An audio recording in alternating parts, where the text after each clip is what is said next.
এটা আমি মানে সবাই তো এসে খালি খাবার দোকানটাই দেখছে, উদ্দেশ্য তো অনেক বড়। হ্যাঁ, উদ্দেশ্য হচ্ছে যে আমার মেয়ে যখন জাপান থেকে আসছে, ও 3 মাস অসুস্থ ছিল আমাদের পরিবেশে খাবার খেয়ে। হ্যাঁ, তাহলে এখান থেকে বোঝা যাচ্ছে আমাদের খাবার আর ওদের খাবার ভিতরে কত পার্থক্য আছে। তো সেখানে আমি তো তার জন্য ওই খাবার ব্যবস্থা করতেছি, বাসায় যেগুলো করতেছি। ওখান থেকে সে আমাকে বললো, পাপা এরকম খাবার যদি আমরা বাংলাদেশের মানুষকে খাওয়াতে পারি, বাস কনসেপ্টটা ওখান থেকে তৈরি হয়ে গেছে। দ্বিতীয় যেটা, যে আমার এই জাগমন সংগঠন, যেটা আমি 3 বছর ধরে কাজ করতেছি, যেটা আওয়ামী লীগ সরকার আমাকে আর এটা অনুমতি দেয়নি। সচেতনতা বোধ, বিবেককে জাগানো, হ্যাঁ, ঘুমন্ত বিবেককে জাগানো। আমরা এমন একটা পর্যায়ে চলে গেছি, মানে আমাদের মানসিকতা, সেখান থেকে আমাদেরকে ফিরে আসতে হবে। তো সেই জায়গাটাকে জাগানো আর কি। হ্যাঁ, মানে অপুষ্টিকর খাবার আমরা সরবরাহ করতেছি, দিন আমরা পাচ্ছি, ব্যবস্থা নাইতে। তো এটা বিবেকের কথা না, যে আমরা মানুষকে পুষ্টিহীন বা ভেজাল, যত রকমের ভেজাল করা যায় আমরা করি, খাবার যারা সরবরাহ করে, তাই না? সেই ব্যবস্থাটাকে পরিবর্তন আনতে হবে তো। আর সেটা তো আপনার বিবেকেরকে আপনার প্রশ্ন করে দেখুন যে আসলে কি আমরা যা করতেছি সেটা রাইট কেনা। এটা তো বিবেকের, আমার বিবেক আমাকে সাড়া দেয় না, তাই বলে আমি ওটা করতেছি। তো সেখান থেকে মূল যে জিনিসটা এখানে আসতেছে, এখন আমরা এই একটা স্টলে যদি আমরা এগুলো সব শিক্ষার্থী, আমাদের এখানে যতগুলো আসছে সব শিক্ষার্থী। তো আমাদের এটা যে বলছি, এটা আমাদের এই লড়াইটা কেন, এই যে আন্দোলন, কোটা আন্দোলন, কি কর্মসংস্থান। দেশ স্বাধীন করছে আমাদের তরুণরা, আমরা কি কর্মসংস্থান পাচ্ছি? প্রশ্ন, আবারও সেই প্রশ্ন। দেশ স্বাধীন হয়েছে, কর্মসংস্থান করছে। তো কর্মসংস্থানের জন্য তো উদ্যোগ নিতে হবে। উদ্যোগের জন্য এখন 5,000 কোটি টাকা ইনভেস্টমেন্টের পরে, যে আওয়ামী লীগ সরকার যেরকম কত 5,000 কোটি টাকা ইনভেস্টমেন্টের পরে 500 লোকের কর্মসংস্থান হয়েছে। আমাদের থিম থাকতে হবে 500 কোটি ইনভেস্টমেন্টে 5,000 লোকের কর্মসংস্থান কিভাবে হবে। ছোট ছোট বিষয়, যেটা আমাদের এখন বর্তমান যে রাষ্ট্রনায়ক ডক্টর ইউনূস স্যার ভালো জানেন। উনি এইসব উদ্যোগ, গ্রামীণ ব্যাংক এইসব উদ্যোগ নেন, ছোট ছোট প্রকল্প, ছোট ছোট হাঁস মুরগি লালন পালন, আমার মানুষকে কর্মের দিকে নিয়ে আসা। তো কর্ম থেকে যখন কর্ম থাকে, তো মানুষের পকেটে টাকা থাকে, সে বেকার থাকে না, শান্তিতে থাকে। ওই জায়গাটা আমাদেরকে কাজ করতে হবে। দেন এটার জন্যই আমাদের এই কর্মসংস্থান। তো এরকম স্টল যদি আমরা সমগ্র বাংলাদেশে তৈরি করতে পারি, তাহলে কি হবে? অসংখ্য মানুষের কর্মসংস্থান হবে, তাও পার্ট টাইম।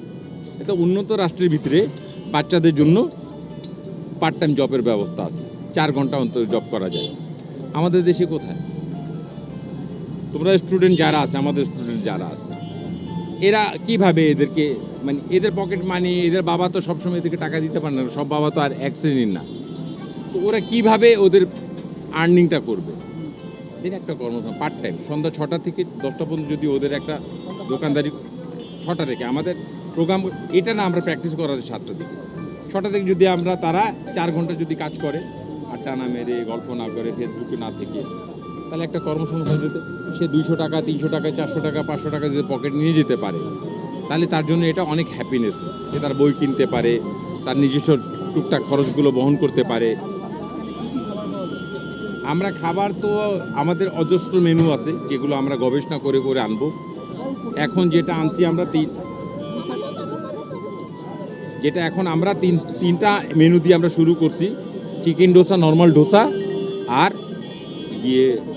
Soup noodles. এটা আমি বলি আপনাকে, যারা এই উদ্যোগের সাথে জড়াতে চায় তারা সরাসরি আমার কাছে চলে আসুন, আমরা পুরো সেট আপ করে তাদেরকে দিব এবং তাদেরকে কিভাবে আগায় নিতে হবে সে পুরো পরিকল্পনা আমাদের করা আছে। আমরা সব ধরনের সহায়তা করব তাদেরকে। বেকারত্ব দূর, অবশ্য বেকারত্ব দূর, হ্যাঁ, এই ছোট ছোট প্রকল্প থেকে বেকারত্ব দূর তো হবে। পুরা বাংলাদেশের ভিতরে এরকম যদি আমরা 5,000 স্টল করতে পারি তাহলে 10,000, 3জন করে একটা স্টলকে লাগে, 15,000 ছাত্রছাত্রীদের কর্মসংস্থান হবে।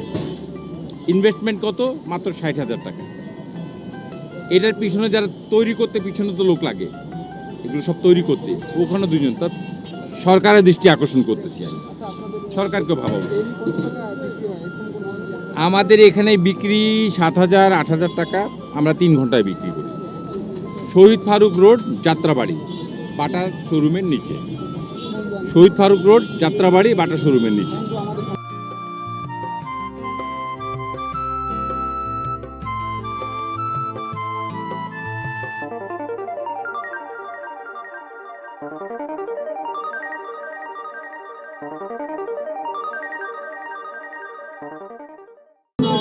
আমার নাম সানজিদা ইসলাম মেহেক।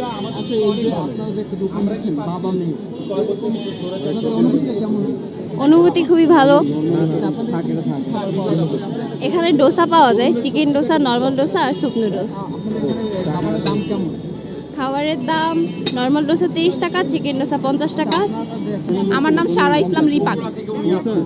এটা অ্যাকচুয়ালি দোকান বলা যায় না, এটা একটা স্বাস্থ্যসম্মত খাবারের স্টল, যেটা হচ্ছে আমরা বেকারত্ব দূরকরণের উদ্দেশ্যে দিয়েছি। আমরা অ্যাকচুয়ালি স্টুডেন্টসদের নিয়ে কাজ করছি। আমি নিজেও একটা স্টুডেন্ট, ও একটা স্টুডেন্ট, আমার বোন যে জাপান থেকে আসছে। তো আমরা চাচ্ছি স্টুডেন্টরা আমাদেরকে দেখে উদ্যমী হোক, তাদের মনে সাহস যোগানোর জন্য আমরা এই কাজটা করতেছি, যে বাংলাদেশে বেকারত্ব দূর হোক, স্টুডেন্টসরা নিজেদের উপার্জনটা নিজেরাই করতে পারুক, বাবা মার উপর বোঝা না হোক। আমরা দেশ আন্দোলন করছি কর্মসংস্থানের জন্য, কিন্তু কর্মসংস্থান কোথায়? কর্মসংস্থান তো আমরা পাইনি। আমরা বেকার ঘুরে বেড়াচ্ছি হাত খরচের জন্য বাবা মাকে প্রেশার দিচ্ছি, কিন্তু আমরা নিজেরা কিছু করতে পারছি না। কারণ কি? কারণ বাংলাদেশে কর্মসংস্থান নেই। তো আমরা চাচ্ছি যে এই জাগো মানুষের মাধ্যমে বাংলাদেশের বেকারত্বটা দূর হোক। স্টুডেন্টরা দেশ গঠন করতেছে, শিক্ষকরা দেশ চালাচ্ছে।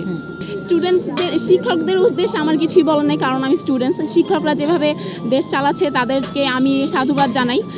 সবাই হচ্ছে অনেস্টলি যার যার কাজ করুক, এটাই আমি বলতে চাই।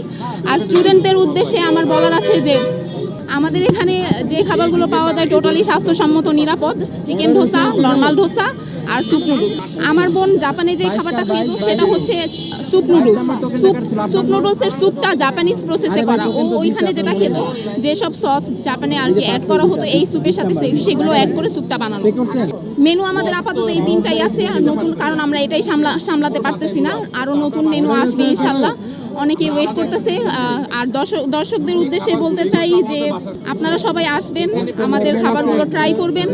আপনারা যত বেশি আগ্রহ হবেন নিরাপদ খাবারের উপর, তত বেশি বাংলাদেশে নিরাপদ খানা ছড়িয়ে পড়বে। এখানে দোসা বিক্রি করতেছে, তারপরে হচ্ছে চিকেন দোসা বিক্রি করতেছে, তারপর নুডলস বিক্রি করতেছে একটু জাপানিজ স্টাইলে। না, এই বিষয়টা খুবই ভালো লাগতেছে যে বাবা মেয়ে মিলে একটা কাজের উদ্যোগ নিয়েছে, নতুন কিছু করার চেষ্টা করছে। তার উপর হচ্ছে যে ওনারা খুবই বড় বয়সী তাও না, সন্তানরা যারা, তারা হচ্ছে আমাদের এজেরই টিনেজার যারা আছে। তো টিনেজাররা পড়ালেখার পাশাপাশি এরকম একটা কাজের উদ্যোগ নিয়েছে, সেটা খুবই একটা বড় বিষয়। আমি মাত্র হচ্ছে আপনার ডোসা নিলাম, চিকেন ডোসা আর হচ্ছে নুডলস নিলাম। খাবার খুবই ভালো, আমি প্রায় রেগুলারই আসি এখানে খেতে। সবাই মনে করেন আমার ফ্যামিলি যারা আছে, তারপর বন্ধু বান্ধবরা, আমরা আসি প্রায় খেয়ে যাই। কারণ এখন কাজ, আমাদের দেশে যে অবস্থা, সেখানে শ্রমের অবস্থা খুবই খারাপ, মানে কাজের খুবই পাওয়া যাচ্ছে না কাজে। সেই ক্ষেত্রে ওনারা একটা ব্যবস্থা করে দিচ্ছে কাজের, তাও আবার হচ্ছে আপনার শিক্ষামূলক বিষয়গুলো। তো ওই জিনিসটা খুবই ভালো লাগতেছে। না, এখানে আমি প্রথম কাজ করতেছি। আমার এখানে এরকম কোনো স্টলে আগে কাজ করা হয় না, এটা আমার প্রথম। আসলে জাগো মানুষ আমাদের, এটা হচ্ছে স্যারের জাগো মানুষ জাগো মানুষের উদ্যোগে একটা মানুষকে জাগ্রত করা, জাগো মানুষের উদ্যোগে এটা নেওয়া হয়েছে। আমরা চাচ্ছি যে বাংলাদেশের বেকারত্ব যে আছে এই বেকারত্ব দূরকরণে আমরা স্টুডেন্টদের জন্য কাজ করতেছি, সমাজের মানুষদের জন্য কাজ করতেছি। আমরা চাচ্ছি ভেজাল মুক্ত সুস্বাস্থ্য একটি খাবার নিয়ে আসতে। আমাদের বাংলাদেশের খাবার ব্যবস্থা খুবই খারাপ।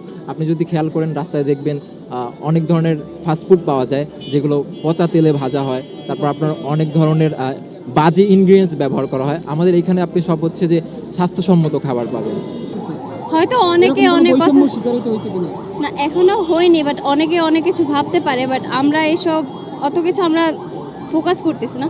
কারণ আমাদের কথা হচ্ছে আমরা কাজ করতেছি, কাজ ছোট হোক বড় হোক সেটা বড় কথা না, বাট আমরা কাজ করতেছি। আমি বাংলাদেশে আসার পর দেখছি যে আমি ওইখানে যখন জাপানে ছিলাম ওখানে আমি স্টাডির সাথে সাথে জবও করতাম। সো বাংলাদেশে আসার পর আমি দেখছি যে এখানের মানুষ কিছু করতেছে না, অনেকে করতে চাচ্ছে বাট কোনো জব কোনো কোথাও অ্যাপ্লাই করবে কিছু ওইটার সুযোগ ওরা পাচ্ছে না। তো তখন আমি বাবার সাথে এই ব্যাপারে কথা বললাম যে আমাদের তো এই ব্যাপারে কিছু করা উচিত। আর আরেকটা জিনিস আমি বাংলাদেশে এসে নোটিস করছি যে বাংলাদেশের খাবার নিরাপদ না, বাংলাদেশের খাবারের মধ্যে কি আছে না আছে আমরা কিছু জানতেছি না, নিরাপদ না। সো এইসব ব্যাপারে পাপার সাথে কথা বললাম। দেন পাপার সাথে কথা বলে পাপার দুজনের কথা আর কি মিলে গেল। আর আপুরই 3 বছর ধরে এই সংগঠন ছিল। সো এগুলো সব মিলে আমরা এই উদ্যোগটা নিয়েছি।